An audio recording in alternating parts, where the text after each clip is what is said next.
Bullies pulled her scarf in hall. She threw him into the wall.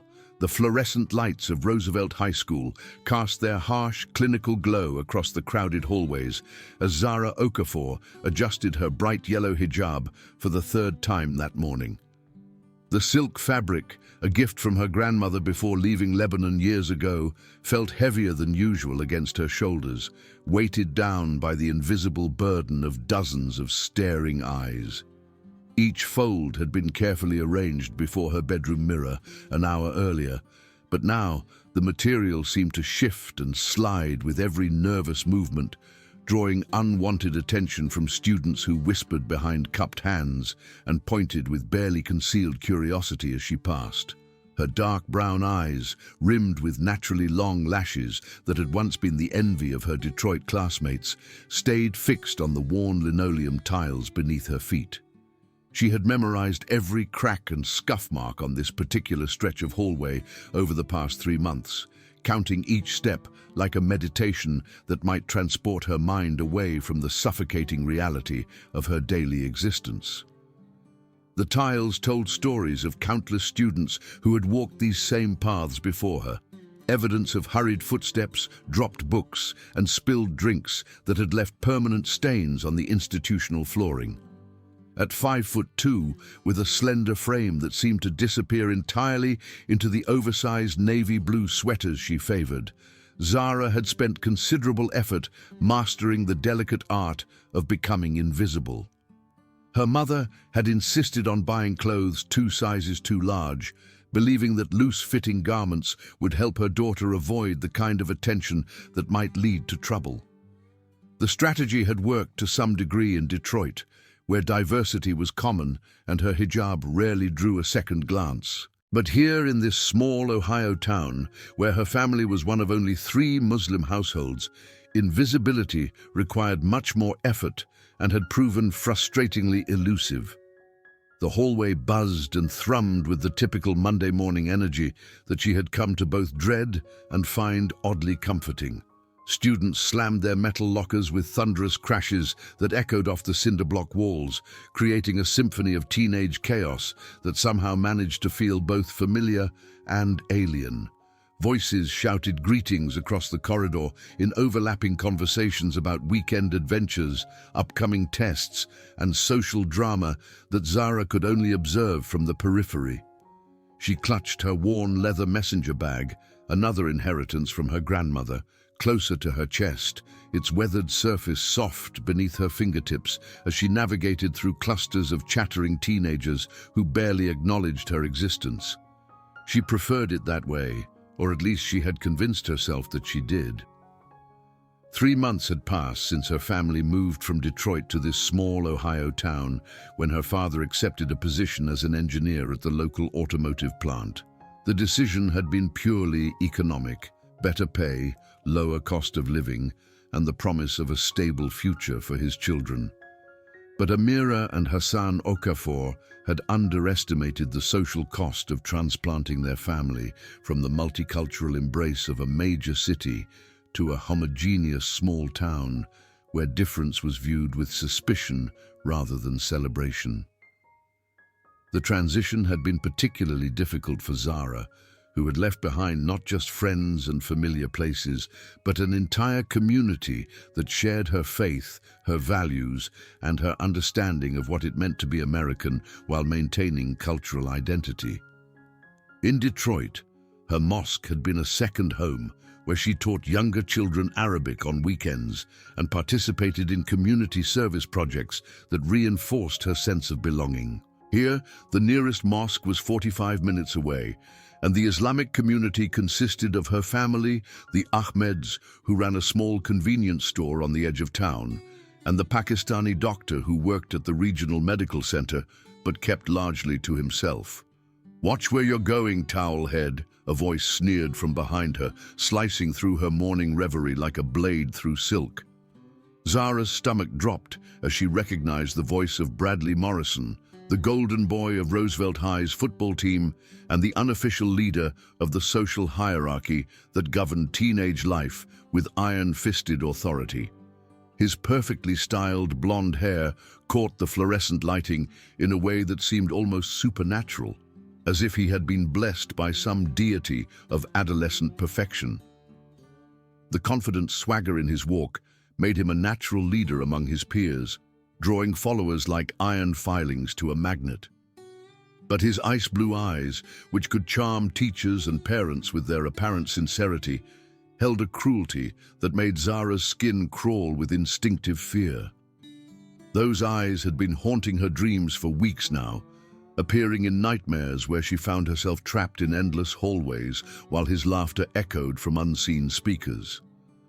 She had tried everything to avoid him, memorizing his class schedule, taking alternate routes between periods, even eating lunch in the library instead of the cafeteria. But Roosevelt High was small enough that complete avoidance was impossible, and Bradley seemed to possess an almost supernatural ability to appear whenever she felt most vulnerable. She quickened her pace, her messenger bag bouncing against her hip with each hurried step, hoping to reach the sanctuary of her chemistry classroom before he could launch into one of his increasingly elaborate verbal assaults. Mrs. Patterson's room had become her refuge, a place where the language of atoms and molecules spoke louder than the whispers of cruel teenagers. Chemistry made sense in a way that social dynamics did not. Elements combined according to predictable rules, reactions followed logical patterns, and even the most volatile substances could be understood and controlled with proper knowledge. "I'm talking to you," Bradley called out louder, his voice carrying across the hallway with the authority of someone accustomed to being heard and obeyed. Several students turned to watch, their conversations dying down like a wave rolling back from shore as they sensed potential drama brewing. The sudden quiet created a vacuum that seemed to amplify every sound: the squeak of sneakers on linoleum, the rustle of papers, the distant hum of the ventilation system that never quite managed to clear the air of teenage angst and institutional disinfectant. Zara's hands trembled as she reached for her classroom door handle, her fingers slipping slightly on the metal surface that had been polished smooth by thousands of desperate grasps. But before she could escape into the relative safety of academic routine, Bradley's friend Tyler Jenkins stepped directly in front of her, blocking her path with the casual cruelty of someone who had never been on the receiving end of systematic torment. Tyler's red hair and freckled face might have looked innocent in any other context, reminiscent of a Norman Rockwell painting celebrating wholesome American youth. But the malicious grin spreading across his lips transformed his features into something altogether more sinister, like a jack-o'-lantern carved with particular attention to maximizing fear. His green eyes glittered with anticipation as he positioned himself between Zara and freedom, clearly relishing his role as an instrument of someone else's cruelty. Behind them, Marcus Webb, the third member of their unholy trinity, cracked his knuckles with deliberate menace, the sound sharp and threatening in the sudden quiet of the hallway. Marcus stood nearly 6 feet tall with broad shoulders that filled out his Letterman jacket, like a linebacker ready to crush any opposition. His presence was intimidating in any room, but in the narrow confines of the hallway, he seemed to take up all available space, making the air itself feel heavy and oppressive. His dark hair was cropped short in a military style that emphasized the sharp angles of his jaw and the cold calculation in his gray eyes. "She's ignoring you, Brad," Tyler laughed, his voice dripping with mock concern that fooled no one within hearing distance. "That's pretty rude, don't you think?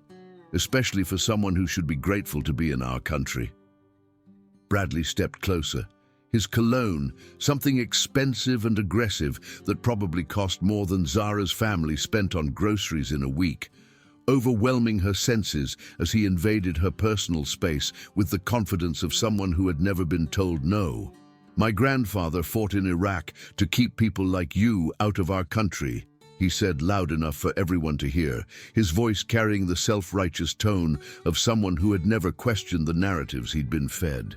"The least you could do is show some respect to the people who died for your freedom."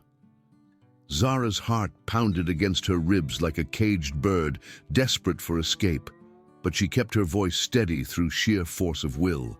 Her father had taught her that showing fear only encouraged bullies, and she had practiced this moment in her bedroom mirror more times than she cared to admit. "I was born in Michigan," she said quietly, finally meeting his gaze with eyes that reflected both dignity and defiance. "I'm as American as you are." "Sure you are," Marcus chuckled, his deep voice resonating through the hallway like distant thunder. "And I'm the King of England, Your Majesty." He executed a mocking bow that drew nervous laughter from the growing crowd of onlookers. The giggling that rippled through the assembled students felt like tiny knives against Zara's skin, each laugh a reminder of how alone she was in this moment. She glanced around desperately, hoping to spot a teacher or administrator who might intervene, but the adults seemed conveniently absent during these crucial moments when their leadership was most needed. Her chemistry teacher, Mrs. Patterson, remained safely behind her closed classroom door, either genuinely unaware of the confrontation unfolding just feet away or choosing to ignore it in the interest of avoiding complications. "Look, I don't want any trouble," Zara said, her voice barely above a whisper, but carrying clearly in the unnatural quiet that had settled over this section of the hallway. "I just want to get to class and learn, same as everyone else." Bradley's grin widened, revealing perfect white teeth that belonged in a toothpaste commercial or a politician's campaign poster. His parents had invested heavily in orthodontics and cosmetic dentistry, creating a smile that was as artificial as his charm. "Oh, you don't want trouble? Then maybe you should go back to whatever cave you crawled out of. I hear Afghanistan is lovely this time of year." The crowd erupted in laughter that felt like physical blows against Zara's composure. She felt her face burn with shame that had nothing to do with guilt and everything to do with the humiliation of being reduced to a stereotype by people who had never bothered to learn her name, let alone her story. The heat spread from her cheeks down her neck, and she could feel sweat beginning to form beneath her hijab, despite the building's aggressive air conditioning. She pushed past Tyler with more force than she intended, slipping into her chemistry classroom like a refugee seeking asylum. The familiar smell of chemical preservatives and cleaned glassware provided immediate comfort, a sensory reminder that there were spaces in this building where logic and reason still held sway. Mrs. Patterson glanced up from her desk where she was arranging papers for the day's lesson, her grey eyes meeting Zara's briefly before returning to her work with the practiced indifference of someone who had learned to pick her battles carefully. As Zara settled into her usual seat in the back corner of the room, she closed her eyes and tried to steady her breathing, using the techniques her uncle had taught her during their training sessions. In through the nose for 4 counts, hold for 4, out through the mouth for 8. The meditation had been designed to center her mind before physical training, but it served equally well for emotional regulation in moments of crisis. Her father's words echoed in her mind like a mantra he had repeated countless times since childhood. "Violence is never the answer, Habibti. Turn the other cheek and show them who you really are through your actions, not your reactions." Amira Okafor was a gentle soul who had seen too much conflict in his youth, first in Lebanon during the Civil War and later in the refugee camps where his family had waited for permission to enter America. His philosophy of peaceful resistance had been forged in the crucible of real hardship, and he believed deeply that dignity could only be maintained through refusing to sink to the level of one's oppressors. If only he knew how difficult that philosophy was to practice when faced with daily humiliation that seemed designed specifically to break her spirit. Each morning brought new challenges to her resolve, fresh tests of her commitment to the principles her parents had instilled in her. The theoretical nobility of turning the other cheek became significantly more complicated when that cheek was being slapped repeatedly by people who interpreted kindness as weakness and patience as cowardice. What her classmates didn't know, what even her parents had never fully grasped, was that Zara had spent the last 8 years training in Krav Maga under her uncle's expert instruction. Uncle Rashid had been a military combat trainer in the Lebanese armed forces before immigrating to Detroit and opening his own self-defense school in a converted warehouse on the city's east side. The studio had become a second home for Zara, a place where she could channel her energy into something productive while learning skills that her uncle insisted every young woman should possess. Rashid Okafor was everything his brother was not. Where Hassan was gentle and philosophical, Rashid was practical and direct. Where Hassan preached the virtue of peaceful resistance, Rashid taught the necessity of being prepared for the moment when peace was no longer an option. "The world is not always kind to people like us," he had told Zara during her first lesson at age 10. "Better to have the ability to defend yourself and never need it than to need it and not have it."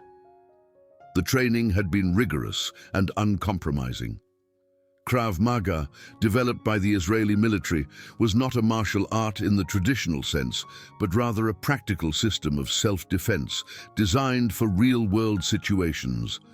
There were no elaborate forms or philosophical discussions about honor and discipline, only efficient, brutally effective techniques for neutralizing threats and escaping dangerous situations.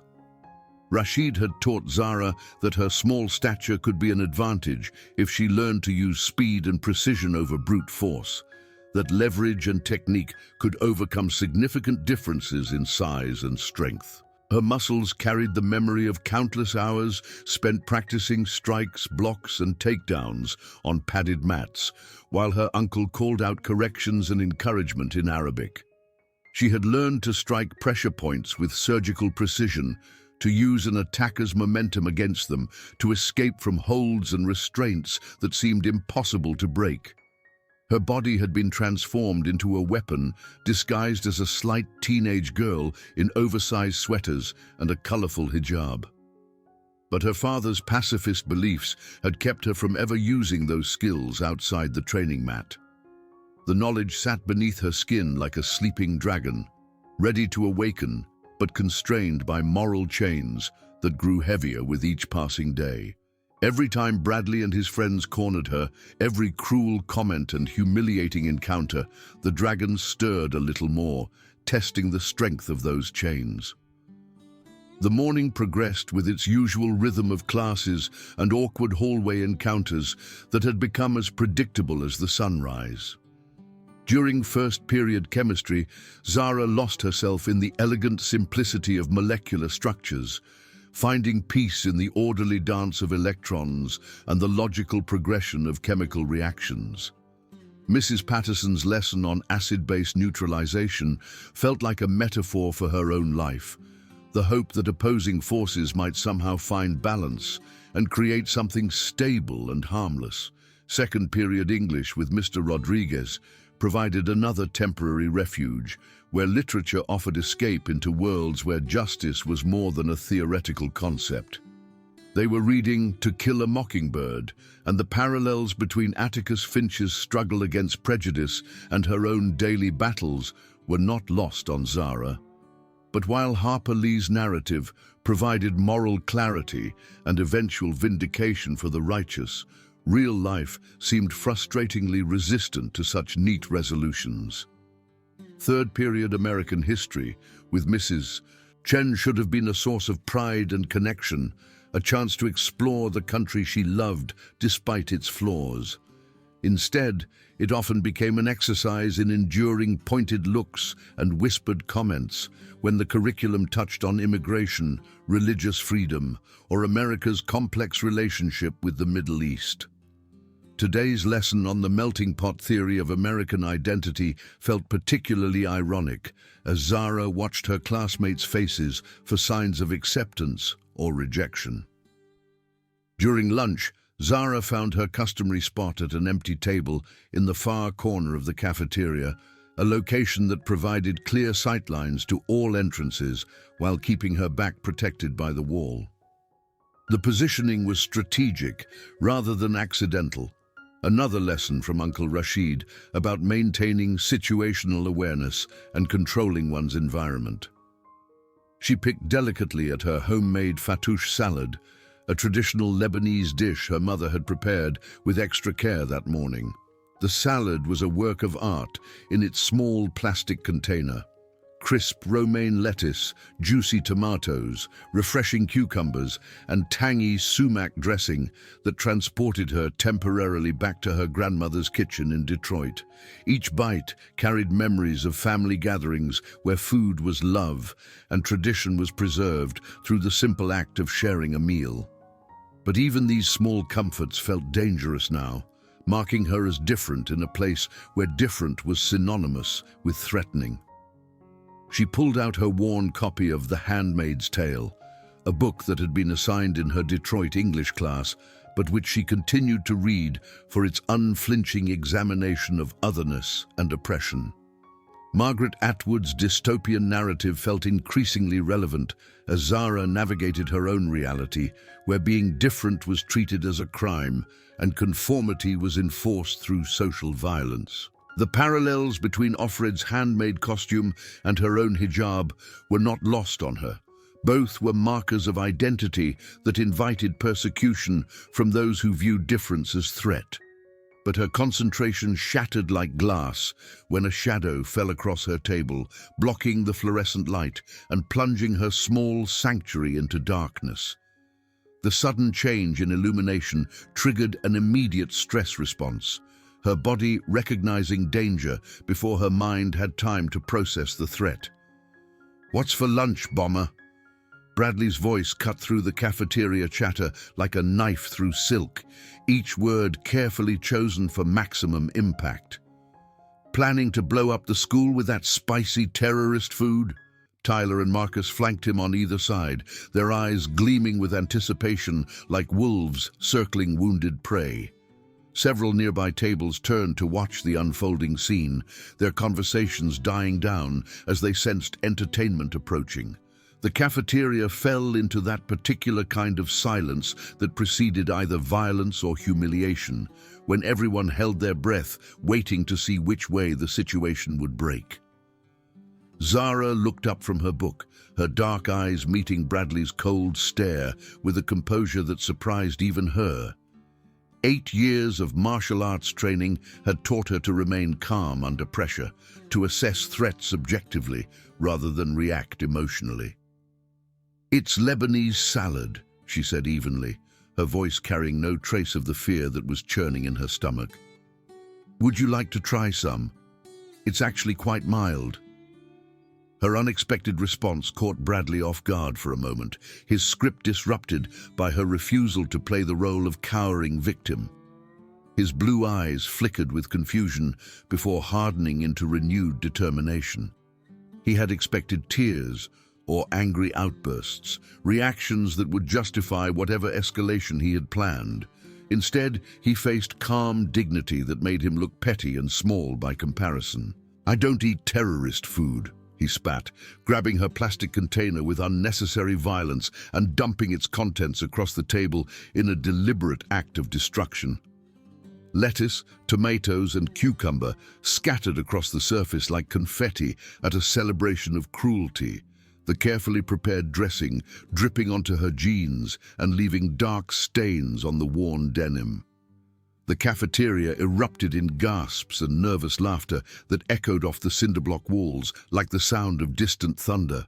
Zara stared at the mess, her hands clenched into fists beneath the table as she fought to maintain control.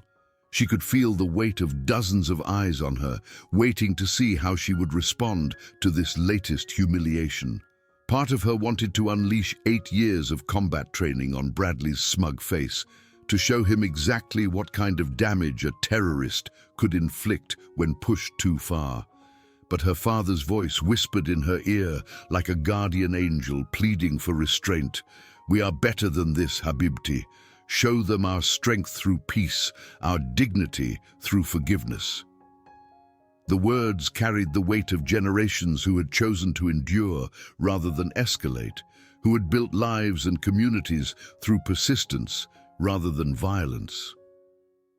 "That was unnecessary," Zara said quietly, beginning to clean up the mess with napkins from her bag, her movements precise and controlled despite the trembling in her hands.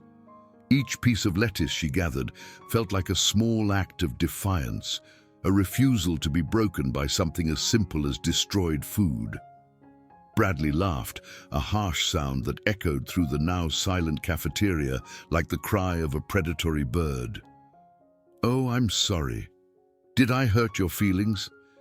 Maybe you should call your daddy to come pick you up and take you back to whatever sandpit you came from." The word daddy struck Zara with particular force, not because it was infantilizing, but because it reminded her of how proud her father was of her, how he believed she was representing their family and their faith with every interaction. The thought of disappointing him, of proving his critics right about the inherent violence of their people, was almost more than she could bear. "Leave her alone, Bradley." The voice came from across the cafeteria, and Zara looked up to see Emma Sullivan approaching their table with determined stride. Emma's auburn hair caught the fluorescent lights as she walked, creating a halo effect that seemed almost ethereal. Her green eyes flashed with anger that transformed her usually soft features into something fierce and protective. Emma was one of the few students who had ever shown Zara any kindness, often sharing smiles and occasional conversations about their shared love of literature. She was president of the school's book club, editor of the literary magazine, and one of the few students who seemed genuinely interested in ideas rather than social status. Their friendship had developed slowly over shared discussions of novels and poetry, conversations that had provided Zara with glimpses of the intellectual community she missed from Detroit. "Well, well," Tyler grinned, his freckled face lighting up with malicious glee as a new target presented itself. "If it isn't Saint Emma coming to save the day, how noble of you to defend the terrorist." Emma reached their table and placed a protective hand on Zara's shoulder, the simple gesture carrying more weight than any grand speech could have conveyed. "I said leave her alone. She hasn't done anything to you except exist, and apparently that's too much for your tiny brains to handle."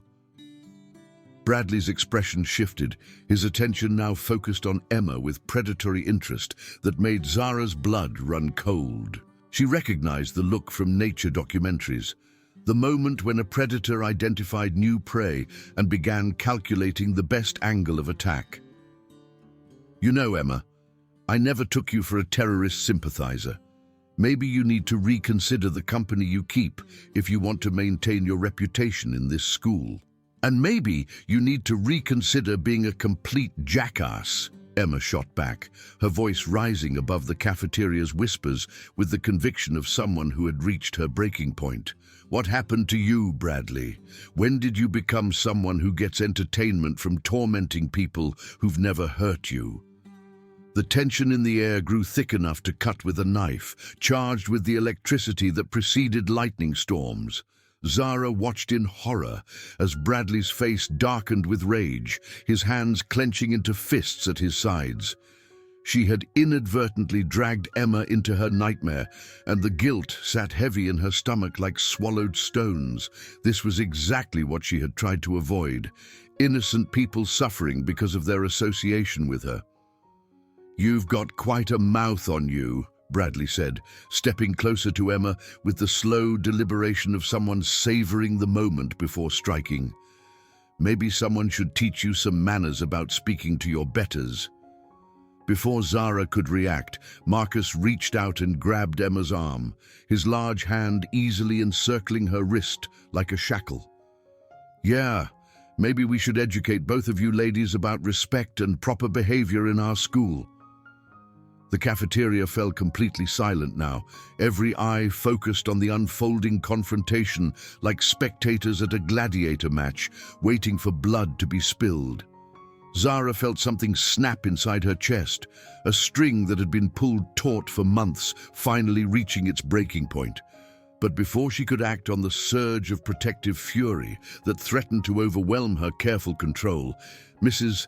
Henderson, the lunch monitor, appeared at their table. "What's going on here?" the elderly woman asked, her grey hair pulled back in a severe bun that matched her stern expression.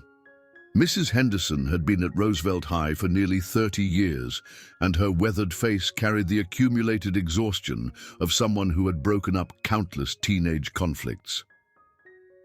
"Nothing, Mrs. Henderson," Bradley said smoothly, his charming smile returning instantly like a mask sliding back into place. "Just having a friendly conversation with our new classmate about cultural exchange and American values." Mrs. Henderson's eyes swept over the mess on the table, taking in the scattered food and the obvious tension radiating from the group. But she seemed to accept Bradley's explanation without question, perhaps because questioning it would require action she wasn't prepared to take. "Well, clean up this mess and get back to your seats. Lunch period is almost over, and I don't want any trouble in my cafeteria." As the administrator walked away, her footsteps echoing on the polished floor, Bradley leaned down close to Zara's ear. His breath was hot against her skin, carrying the scent of mint gum and predatory satisfaction. "This isn't over, Sand Rat. And next time, your little girlfriend won't be here to save you. We'll catch you alone, and then you'll learn what happens to people who don't know their place." The trio walked away laughing, their voices carrying across the cafeteria like a victory song that left Zara feeling hollow and defeated. Emma helped gather the scattered napkins, her hands shaking slightly with residual anger and adrenaline. The simple act of cleaning up together felt like a small rebellion against the forces trying to tear them down. "I'm sorry," Zara whispered, her voice thick with emotion that threatened to spill over into tears she refused to shed in public. "I never wanted to drag you into this. I tried to stay invisible, to not cause problems for anyone." Emma looked up, her green eyes soft with understanding that seemed to see straight through to Zara's soul. "You didn't drag me into anything.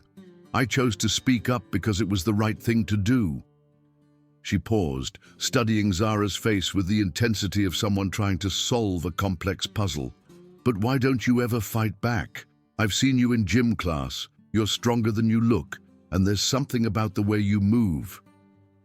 Zara's heart skipped a beat. How had Emma noticed something that everyone else missed? Her uncle had always said that true martial artists carried themselves differently, that training changed not just physical capabilities, but entire patterns of movement and awareness. "I don't believe in violence," she said carefully, choosing her words with diplomatic precision. "My father taught me that there are better ways to solve problems than with fists." Emma nodded slowly, but something in her expression suggested she sensed there was more to the story than Zara was revealing. "Well, maybe some problems require a different kind of solution. Maybe sometimes peaceful resistance isn't enough when dealing with people who only understand force." The rest of the afternoon passed in a blur of classes and watchful stares that felt like physical weights pressing down on Zara's shoulders. Word of the cafeteria incident had spread throughout the school with the speed of wildfire, and she found herself the subject of whispered conversations and pointed looks that followed her from room to room. Some students seemed sympathetic, offering small smiles or supportive nods that suggested they understood her position. Others appeared to view her as an outsider who had gotten what she deserved, their expressions ranging from indifference to active hostility.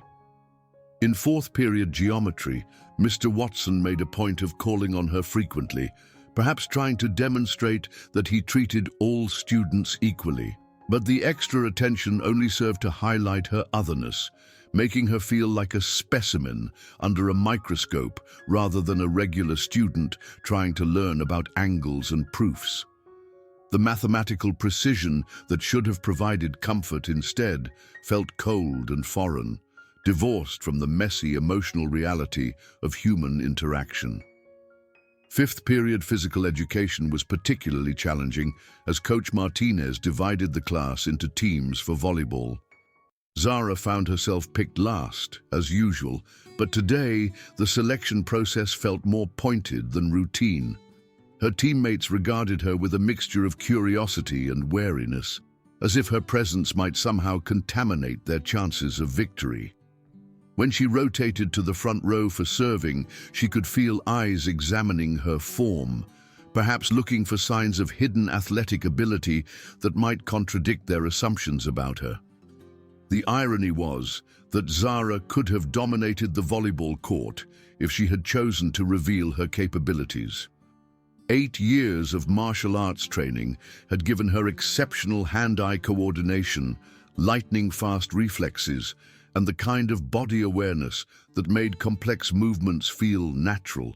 But drawing attention to her physical abilities would raise questions she wasn't prepared to answer, so she played down to expectations and endured the subtle disappointment of teammates who had hoped for more. As the final bell rang, Zara hurried to her locker with the desperate urgency of someone fleeing a crime scene. The combination lock seemed to resist her fingers, the numbers blurring together as fatigue and stress took their toll on her fine motor control.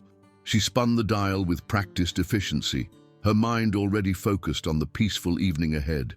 Homework at the kitchen table while her mother prepared dinner.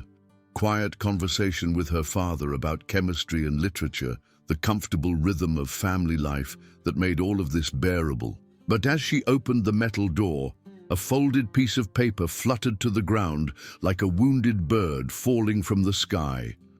The sight of it made her stomach clench with immediate dread, recognizing the deliberate placement that suggested malicious intent rather than accidental loss. Her hands trembled as she unfolded the note, reading the crude message scrawled in red ink that looked disturbingly like dried blood. "Go back to your country before we send you back in pieces. This is your only warning." Below the text was a crude drawing of an airplane flying into a building, the symbolism clear and devastating in its deliberate cruelty. The artwork was childish in execution, but sophisticated in its understanding of exactly which buttons to push for maximum psychological impact. Zara's vision blurred as tears threatened to spill over, the carefully constructed walls of her composure finally beginning to crack under the accumulated weight of months of systematic abuse. She crumpled the note in her fist and shoved it deep into her backpack, not wanting anyone to see the evidence of her humiliation. The paper felt like it was burning her fingers, carrying poison that seeped through her skin and infected her bloodstream with fear and rage in equal measure. The hallway around her seemed to spin as she fought to maintain her composure, but the weight of months of abuse finally became too much to bear. Each cruel comment, every humiliating encounter, all the small daily violations of her dignity rushed back at once, like a dam bursting under too much pressure. She had tried so hard to be strong, to represent her family and her faith with grace under fire, but even the strongest steel eventually developed stress fractures. She slammed her locker shut with enough force to rattle the adjacent doors, the metallic crash echoing through the hallway like a gunshot. Students turned to stare, but she pushed through groups of teenagers who seemed to part like the Red Sea before her. The cool October air hit her face as she burst through the school's front doors, providing momentary relief from the suffocating atmosphere inside the building. The parking lot stretched out before her like a concrete ocean, filled with the cars and buses that would carry her classmates home to families who understood them, who looked like them, who shared their assumptions about what it meant to belong. The autumn air carried the scent of fallen leaves and approaching winter, a reminder that time was passing and her situation showed no signs of improving. But her escape was short-lived. Bradley's voice carried across the parking lot like a siren call of doom, cutting through the ordinary sounds of departing students and revving engines. "Hey, terrorist, wait up!" Zara's feet moved faster across the asphalt, her messenger bag bouncing against her hip with each hurried step as she tried to reach the street where she might find safety among passing cars and potential witnesses. She could hear footsteps behind her, growing closer despite her best efforts to outrun them. The school bus had already pulled away in a cloud of diesel exhaust, leaving her stranded in the parking lot with no means of escape except her own 2 feet. "I said wait up!" Bradley's hand grabbed her shoulder, spinning her around to face him and his ever-present companions with enough force to make her stumble. His grip was strong enough to leave bruises, fingers digging into her collarbone through the fabric of her sweater. Tyler and Marcus formed a semicircle around her, effectively blocking any escape routes with the practiced efficiency of predators who had done this before. Other students began to gather, forming a loose ring around the confrontation like spectators at a gladiator match, drawn by the promise of violence and humiliation. The crowd grew larger as word spread, phones appearing in hands as teenagers prepared to document whatever was about to unfold. Zara noticed Emma pushing through the crowd, her face etched with concern and determination. Their eyes met briefly, and Zara tried to communicate without words that Emma should stay back, should not risk herself for someone who was already lost. But Emma continued forward anyway, her loyalty stronger than her self-preservation instinct. "What do you want?" Zara asked, her voice steadier than she felt as she forced herself to meet Bradley's gaze without flinching. 8 years of martial arts training had taught her that showing fear only encouraged aggression, that predators were drawn to weakness like sharks to blood in the water. Bradley's grin held no warmth as he reached into his backpack and pulled out a small American flag, the kind sold at gas stations and dollar stores for 4th of July celebrations. "I think it's time you learned to show some respect for the country that took you in," he said, waving the flag in front of her face with theatrical flourish. "Why don't you get down on your knees, kiss this flag, and thank America for letting you stay?" The crowd murmured with anticipation, some students pulling out their phones to record the humiliation for later sharing across social media platforms. Zara felt her cheeks burn with shame as she realized this moment would likely be preserved forever, distributed across the internet as entertainment for people who had never met her but would judge her based on a few seconds of video. "I'm not going to do that," she said quietly, her dark eyes meeting Bradley's blue ones without flinching. "I love my country, but I won't perform patriotism for your entertainment."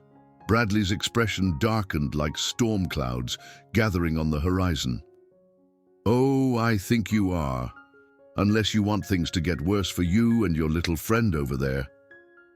He nodded toward Emma, who was trying to push through the crowd to reach them. Marcus stepped forward and grabbed Emma's arm, pulling her into the circle with surprising gentleness that somehow made the threat more ominous than outright violence would have been.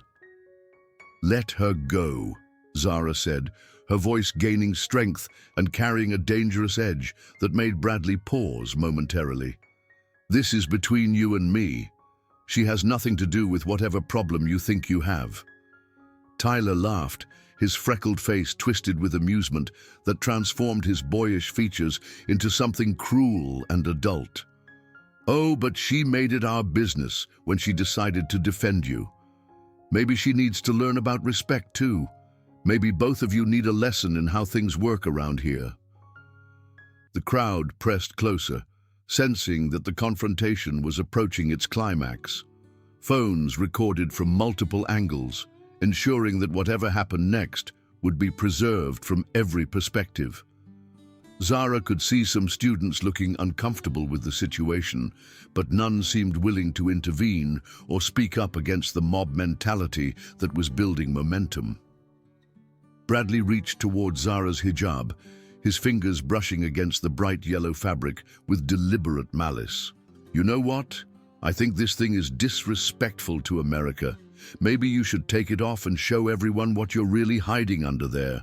Are you bald? Do you have horns? Let's find out." The crowd gasped as Bradley's hand moved closer to her head covering, the violation crossing a line that even some of his supporters seemed to recognize as too far. Zara felt something fundamental shift inside her, like a dam bursting under too much pressure or a fault line finally giving way after years of accumulated stress. Every lesson her father had taught her about peace and forgiveness crumbled in the face of this ultimate violation. Her hijab wasn't just a piece of cloth. It was a symbol of her faith, her identity, her connection to generations of women who had chosen to cover themselves as an act of devotion and dignity. Having it torn away by someone who saw it only as a target for humiliation was a violation that cut deeper than any physical wound could have reached. "Don't touch me," she said, her voice carrying a dangerous edge that made the hair on the back of necks stand up. Something had changed in her posture, in the way she held herself, in the energy that radiated from her small frame. The transformation was subtle but unmistakable to anyone who understood the language of violence. But Bradley's hesitation lasted only a moment. With a cruel laugh that echoed across the parking lot, he grabbed the edge of her hijab and pulled, the silk fabric sliding across her hair as he attempted to remove it completely. "Let's see what the terrorist is hiding." Time seemed to slow as Zara felt her head covering being torn away, the violation complete and final. Every principle her father had taught her, every lesson about turning the other cheek and responding to hatred with love, evaporated in the face of this ultimate humiliation. In that moment, 8 years of Krav Maga training surged through her muscles like electricity, and her father's voice was replaced by her uncle's gruff instructions. "When peaceful resolution fails, when dignity is attacked, you defend yourself with everything you have." Zara's hand shot up and caught Bradley's wrist in an iron grip, her fingers finding the pressure point that Uncle Rashid had made her practice 10,000 times. The technique was called the grip of pain in their training sessions, designed to cause immediate and overwhelming discomfort without permanent damage. Bradley released her hijab with a sharp gasp of agony, his face contorting in surprise and pain. Her other hand formed a precise spear hand strike that connected with his solar plexus, driving the air from his lungs and sending him staggering backward like he'd been hit by an invisible truck. The strike was calculated and controlled, designed to incapacitate without causing lasting harm, but devastating in its immediate effect. The crowd erupted in shocked gasps as Bradley doubled over, clutching his chest and struggling to breathe. Tyler and Marcus stared in disbelief, unable to process what they had just witnessed. The transformation was complete and terrifying. The quiet, passive girl they had been tormenting had revealed herself to be something altogether more dangerous. "Holy shit," someone whispered from the crowd, the profanity cutting through the sudden silence like a blade. "Did you see that?" Zara calmly adjusted her hijab, her dark eyes never leaving Bradley's face as he slowly straightened up. Her stance had changed completely, her previous slouched posture replaced by the confident bearing of a trained fighter. The way she held her hands, the distribution of her weight, the slight bend in her knees, everything about her body language now screamed danger to anyone who understood the signals. "I told you not to touch me," she said, her voice carrying clearly across the silent parking lot with the authority of someone who had finally stopped pretending to be helpless. Bradley's face flushed red with rage and embarrassment, the humiliation of being defeated by someone he had considered an easy target eating at him like acid. "You little bitch," he snarled, lunging toward her with his fist raised in a wild haymaker that telegraphed his intention from 3 feet away. But Zara was ready. She sidestepped his clumsy attack with fluid grace, her right hand deflecting his punch while her left struck his extended elbow with surgical precision. The joint hyperextended with a sickening pop that made several spectators wince in sympathetic pain, and Bradley screamed as he crashed to the asphalt with his arm bent at an unnatural angle. Tyler rushed forward next, his face twisted with fury and disbelief. "You broke his arm! You crazy bitch, you broke his arm!" Zara ducked under his wild swing with the fluid motion of someone who had practiced the technique thousands of times, her body moving automatically through the defensive sequence Uncle Rashid had drilled into her muscle memory. She drove her knee into his stomach with controlled force, following up with an elbow strike to his back that sent him sprawling beside his friend. The combination was executed with the precision of a Swiss watch, each movement flowing naturally into the next. The crowd pressed closer, their phones recording every moment of the unprecedented reversal. The quiet girl they had watched being humiliated for months was systematically dismantling 3 athletes who outweighed her by 50 pounds each. The transformation was so complete, it seemed like watching a completely different person. Marcus, the largest of the 3, approached more cautiously. His size advantage was obvious, and under normal circumstances it should have been overwhelming. But something in Zara's eyes made him hesitate, made him question assumptions he had never bothered to examine. She had transformed from prey to predator in the space of a heartbeat, and his primitive brain was finally recognizing the danger. "Come on, Marcus," she said, her voice calm and controlled, despite the adrenaline coursing through her system. "Don't make this harder than it needs to be. You can walk away right now and we'll call it even." Marcus charged forward with a roar that echoed across the parking lot, his massive frame bearing down on her like a freight train loaded with fury and testosterone. But Zara had been trained to fight opponents twice her size, taught to use physics and leverage against brute strength. She dropped low and swept his legs with a technique called the falling tree, using his own momentum against him as he crashed to the ground with earth-shaking force. The parking lot fell completely silent, except for the groans of the 3 defeated bullies and the sound of wind through the trees that bordered the school property. Zara stood over them, her hijab perfectly in place and her breathing barely elevated despite having just dismantled 3 attackers in less than 30 seconds. She looked around at the stunned faces of her classmates, seeing a mixture of fear, respect, and amazement in their eyes. Emma broke free from the crowd and rushed to Zara's side, her green eyes wide with shock and something that might have been admiration. "Where did you learn to fight like that?" Zara's expression softened as she looked at the girl who had risked herself to defend her, the friend who had shown her kindness when kindness was rare and precious. "My uncle taught me," she said simply, her voice carrying echoes of the training sessions that had shaped her into someone capable of defending herself and others. "I never wanted to use it, but they left me no choice." Bradley struggled to his feet, cradling his injured arm against his chest like a broken wing. His face was pale with pain and humiliation, but his eyes still burned with hatred that seemed to have only intensified with defeat. "This isn't over," he gasped, his voice weak but filled with venom. "You'll pay for this. My father knows people, important people. You'll be expelled, arrested, deported." Zara stepped forward, her movement causing Bradley to flinch backward in instinctive fear. The power dynamic had shifted so completely that the former bully now cowered before his former victim, reduced to empty threats and impotent rage. "Yes, it is over," she said quietly, her voice carrying the authority of someone who had finally stopped apologizing for existing. "You've bullied me for months, and I let you because I believed in solving problems peacefully. But when you touched my hijab, when you threatened Emma, you crossed a line that can't be uncrossed." She looked around at the gathered crowd, her voice carrying to every corner of the parking lot, where students stood transfixed by the complete reversal they had witnessed. "I never wanted to hurt anyone, but I won't be anyone's victim anymore. I came here to learn, to build a life, to contribute to this community. If you leave me alone, I'll leave you alone. But if you come after me or my friends again, what happened today will seem like a gentle warning."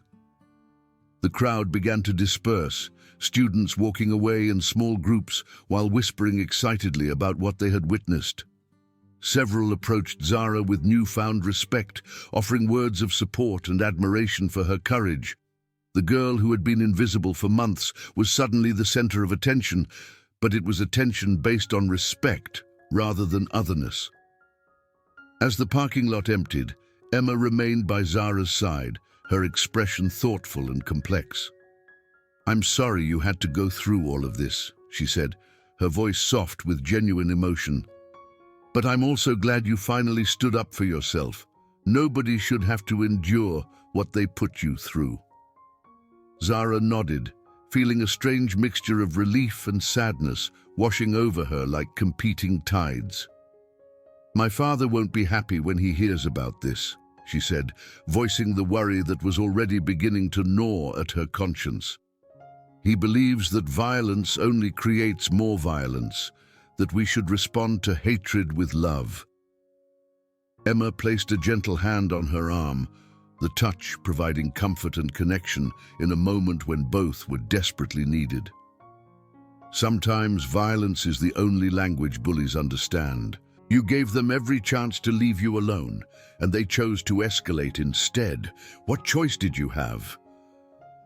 As they walked toward the street together, Zara reflected on the day's events and their likely consequences. She had spent months trying to be invisible, hoping that if she didn't cause trouble, the bullying would eventually stop on its own. But she had learned that some people interpreted kindness as weakness, that sometimes the only way to gain respect was to demand it through action rather than hope for it through patience. The next morning, Zara entered Roosevelt High School, with her head held high and her hijab proudly in place, the bright yellow fabric catching the fluorescent lights like a banner of defiance. Students parted before her in the hallways, but now it was out of respect rather than indifference. Word of the parking lot confrontation had spread through the student body overnight, transformed and embellished by multiple retellings until it had achieved almost mythical status.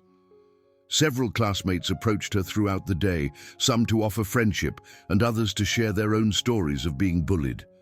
She learned that Bradley and his friends had been terrorizing other students for years, that her stand had given others courage to speak up about their own experiences. The administration, suddenly aware of a situation they had been ignoring for months, was scrambling to implement new anti-bullying policies. Bradley, Tyler, and Marcus were notably absent from school, though rumors circulated that Bradley's arm was in a cast, and all three were facing suspension for their role in the incident. The official story from the administration was that they were conducting a thorough investigation into allegations of harassment and assault, but everyone knew the truth. The bullies had finally met someone who refused to be victimized. Mrs. Patterson, her chemistry teacher, pulled Zara aside after class to express her regret for not intervening sooner. The older woman's eyes were filled with guilt and shame as she admitted to being aware of the situation but choosing to look the other way. "I should have done something," she said, her voice trembling with emotion. "I knew what was happening, but I chose to ignore it because it was easier than getting involved. That was wrong of me, and I'm sorry." Zara accepted the apology graciously, understanding that change had to start somewhere and that admitting fault was often the first step toward meaningful action. The administration had suddenly become very interested in implementing comprehensive anti-bullying policies, and several teachers had reached out to discuss creating a more inclusive environment for all students. Emma found her at lunch, settling into the seat across from her with a warm smile that carried none of the tension or fear that had characterized their previous interactions in the cafeteria. "How are you feeling about everything?" she asked, her green eyes searching Zara's face for signs of regret or second thoughts.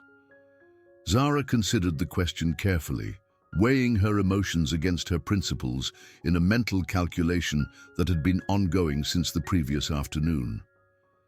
"Different," she said finally, the word carrying layers of meaning that Emma seemed to understand intuitively. "I still don't like violence, and I hope I never have to use those skills again. But I'm not going to apologize for defending myself and protecting you."